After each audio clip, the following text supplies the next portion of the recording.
All right.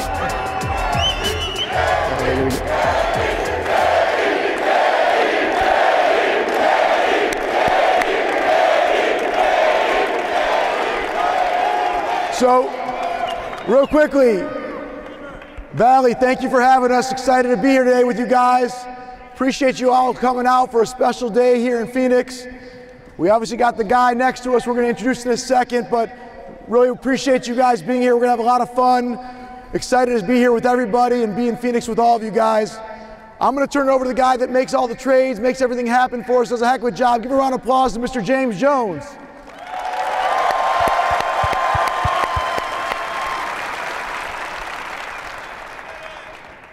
Are we ready? I asked the real question, are we ready?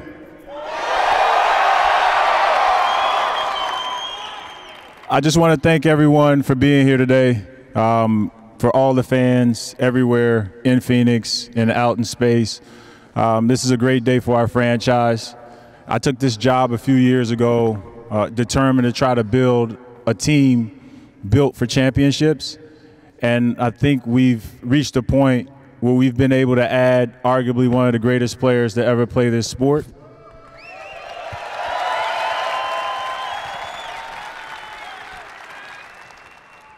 It's taken a lot of hard work, a lot of determination, a lot of commitment from the fans and everyone inside and outside this building. But I stand here today proud and happy to introduce number 35 for the Phoenix Suns, Kevin Durant.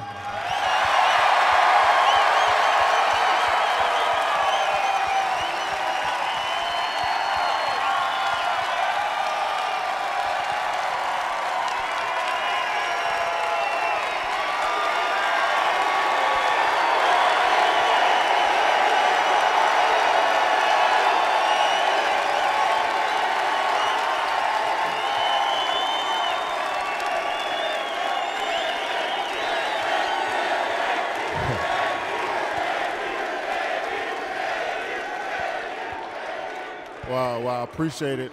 I appreciate it.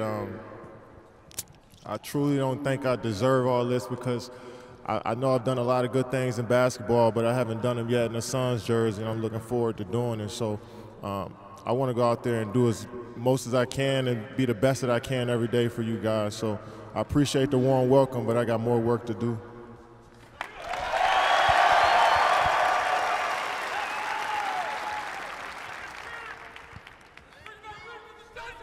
We'll open up the questions from media. We'll start with Dwayne Rankin.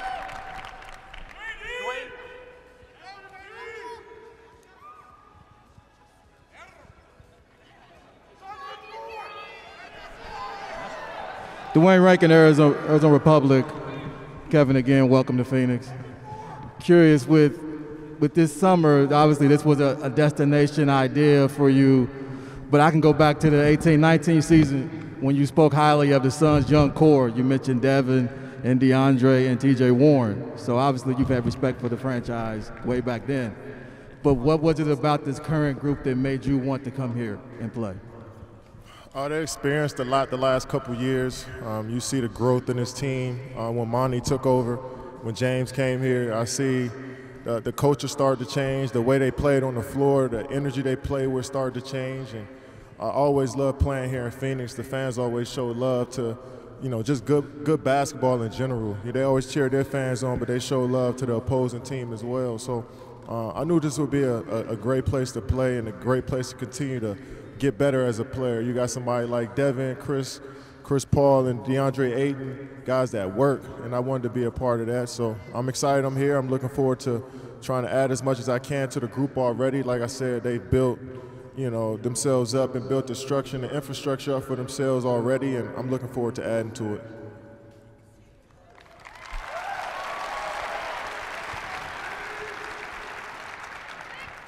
Hey Kevin, Kellen Olson, Arizona Sports. Nice to meet you. Welcome to the Valley. Adaptability and versatility has been a huge part of your career, and as you saw in Tokyo firsthand, Devin Booker did what Pop needed him to do to help you guys win. What do you think it takes for a player to adapt and be versatile like you have, and how do you think Booker meshes with you in that regard? Oh yeah, can you say it again? The last part?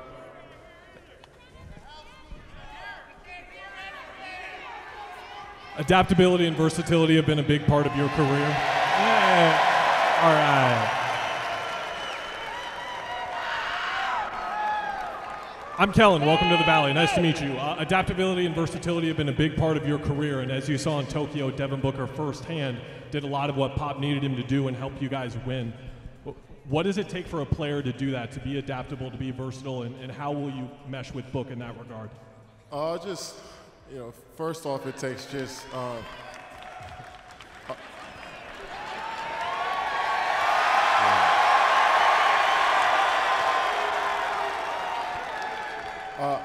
I think I built my game around being efficient, taking good shots,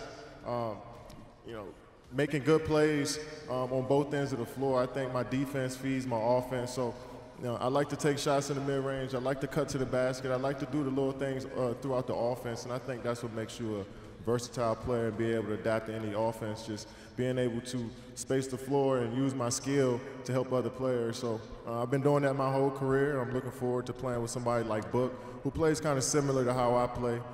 We use the same spots on the floor, but try to do it quick and efficient. So I'm looking forward to it.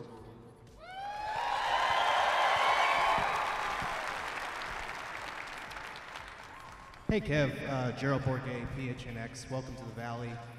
I know you've only been here for a few days, but you mentioned wanting to accomplish something here with the Suns. This is a franchise that's been around for 55 years and has yet to get over that hump. So have you gotten a sense of what it would mean to this fan base to win a title, and what would it mean to you personally? Yeah, I mean, that's why we play the game of basketball. We understand that. But I'm more concerned about what we do every day as a team, the stuff that you guys don't see. I think that's what really brings championships and puts us in a position to win a championship, is the work that we put in every day. So I'm looking forward to doing that. But I know how significant a championship is to a franchise and to a city, and I've been a part of 2 of those, and I'm looking forward to, getting back on that road to try to do it again. But I know how tough it is and how hard it is, and this fan base is looking forward to cheering for a winner. So I want to go out there and prove every night that we got a chance to win, and that starts with the work we put in every day in practice.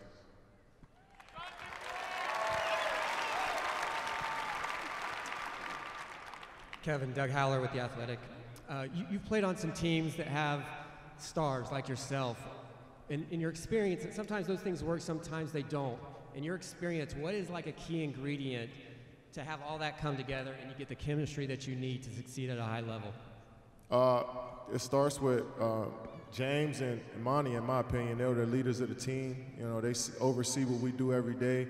Monty is the one that's supposed to put everybody in positions to be successful. And on the great teams that I played on, that's what it always was. The coach was always the leader.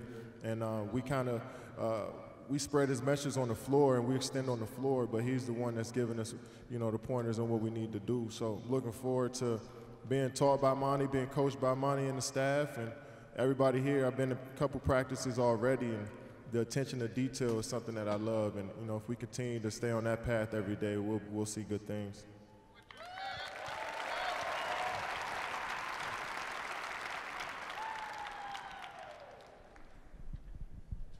Cameron Cox, 12 News. KD, welcome to the Valley. Over here. What do you make of the excitement here today, the fans that are here today? And then, Matt, did you envision this when you bought the team? You want to start with me? Well, I'm excited. So, I love seeing the fans out here.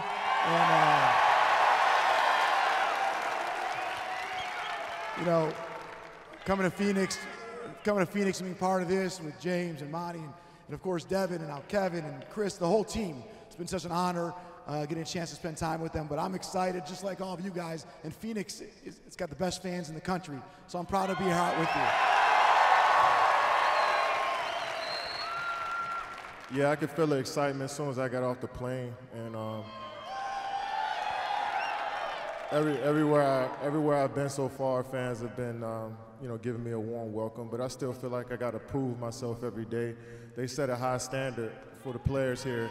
I could tell by how dedicated they are to the team. So it's a high standard set every night for each player, and I want to reach that every day. So I feel like I still got to prove myself. I want to put good stuff on film every day. That's the only thing I'm concerned with at this point in my life, is putting good stuff on the film every night. So I'm looking forward to doing that for the Suns fans, and hopefully they accept me after that.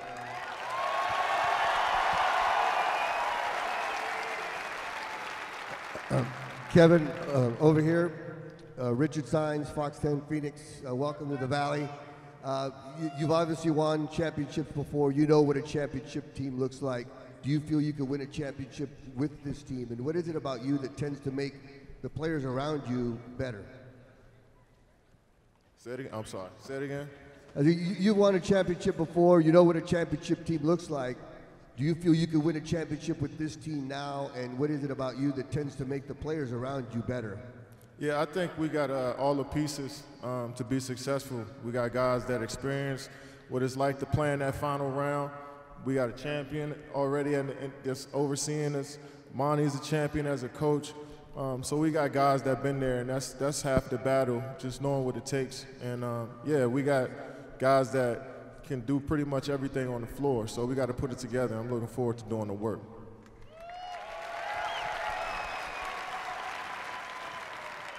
Hey, Kevin, it's Dana Scott from the Arizona Republic. Glad to have you here. And this is a two-part question for you and for Matt.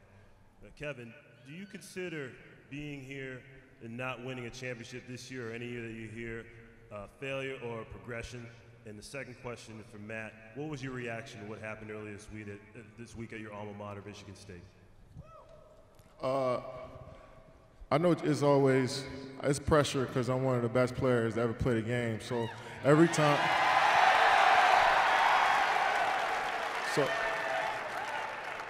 so every time I step on the floor, people are going to expect me to do great things, and the team I'm on to do great things.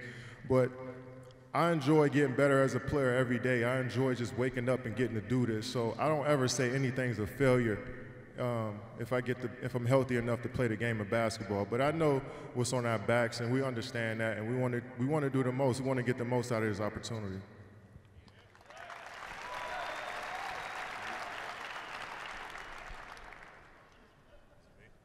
You repeat that last part for me, so if you want me to answer that.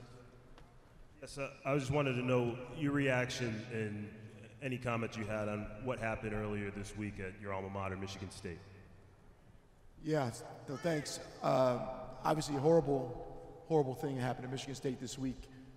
Sending out my love to all my family, my people that are there. I spent a lot of time at Michigan State, talked to coaches. I talked to a lot of people about those events, and it's hard to even talk about or imagine.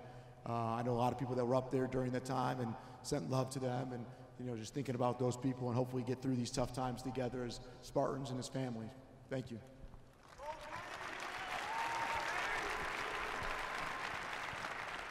Kevin, Nick Friedel, ESPN. Hi. How would you sum up your time in Brooklyn? How would you sum up your time in Brooklyn?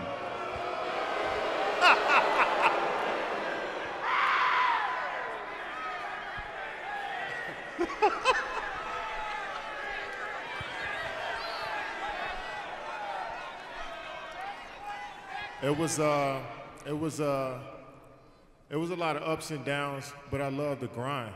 So, and everybody in Brooklyn loved the grind too. So I built a family over there. They're gonna always be a part of my journey. So we didn't accomplish what we wanted to accomplish as far as winning the championship, just like I told him, but I enjoy the grind. And everybody there, we tried our hardest every day, regardless of what was going on in the media, what was going on with our teammates. Everybody who was in that gym, we grinded. So I love those guys. I get emotional to talk about them because that was a special 4 years of my career, coming off of Achilles, and they helped me through a lot. So I don't have anything.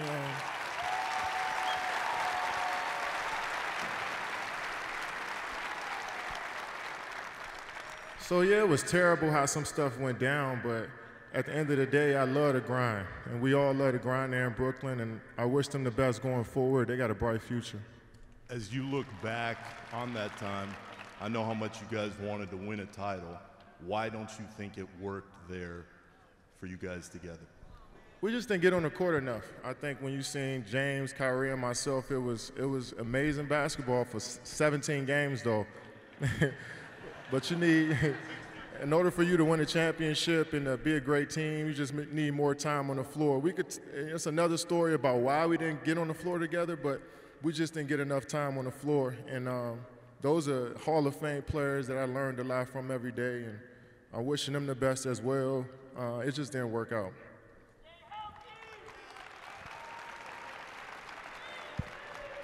Hey, James, over here. This is Dave King with SB Nation. Welcome to the Valley. We're happy to have you here. I have a very short two-part question. First, what is it about Devin Booker that makes all-time greats like Chris Paul and now you want to play with him and come to the Valley and get traded to the Suns? And my second part is, when are you going to take the court?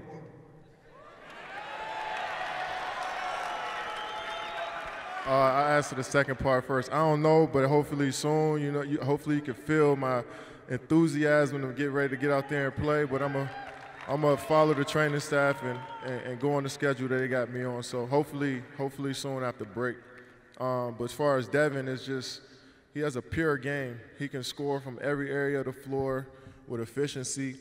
He's athletic, but he don't really show it a lot, but he can. Like last game, he had 2 dunks. It surprised me out of nowhere, even though I know he has that in his tool bag, but he's just such a quiet, efficient scorer, and he goes about his business on and off the court in just a mature manner. And I just wanted to be a part of it. I wanted to be a part of his journey and see, you know, how good he can get from here. And, you know, he's just one of those players that I really admire, and people are going to be doing classes on him once he's done playing. Like, you can learn so much from watching his game.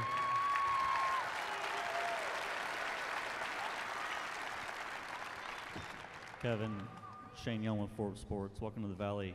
Do you think your defense still gets under-discussed, being in, you know, almost 2 decades in the NBA, and people still talk about your offense?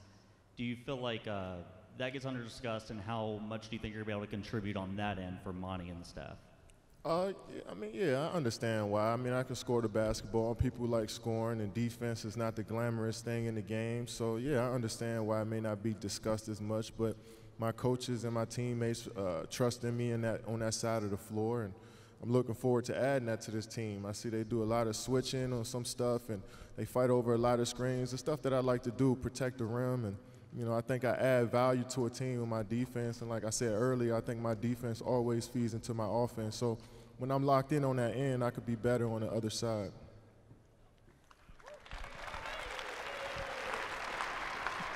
Kevin, to your left, Chris Mannix with Sports Illustrated. Kevin, you were 18-2, the Nets were, before your injury. I want to know, what was your reaction to Kyrie's trade request? Is there any part of you disappointed that you couldn't have finished what you started? Yeah, I was upset that we couldn't finish. I thought we would have some good momentum. We were finally building the culture that we always wanted. I felt like every game we were building our chemistry.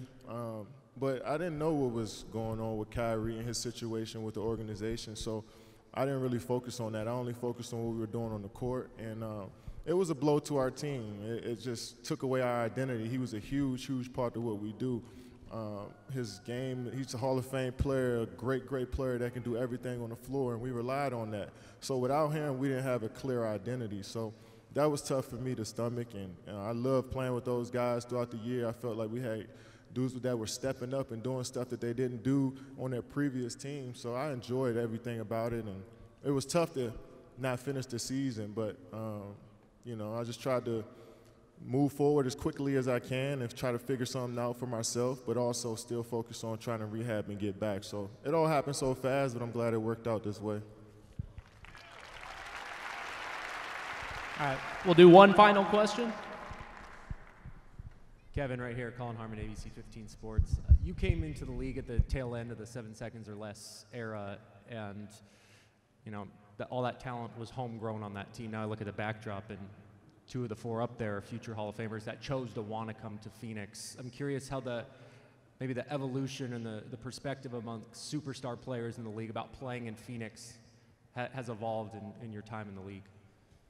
It's definitely evolved. I mean, I felt like once I got into the league, I came in 07. Phoenix was always one of the top teams in the league. It only been a few years actually where they weren't one of the top teams. So they always had a solid team. Somebody always respected. And when you came in here, this was a battle. You know the crowd was going to be into it from the tip. And I think one of the best teams that, since I've been in the league was that team that didn't make the playoffs that were like 45 and 37, I think, with the Twins and P.J. Tucker. And I think that was one of the teams that really sold me on, like, all right, this is a destination to come play. This is a place that, they really get behind their team. So, and also just the style of play that team had, I feel like that's always evolved in the fast pace here in Phoenix. So that drew me here. You always keep an eye out on organizations and teams throughout the league, throughout your career. And this is one of the teams always, and one of the cities I always respected. And, I'm glad I was just able to come full circle, and I'm here now.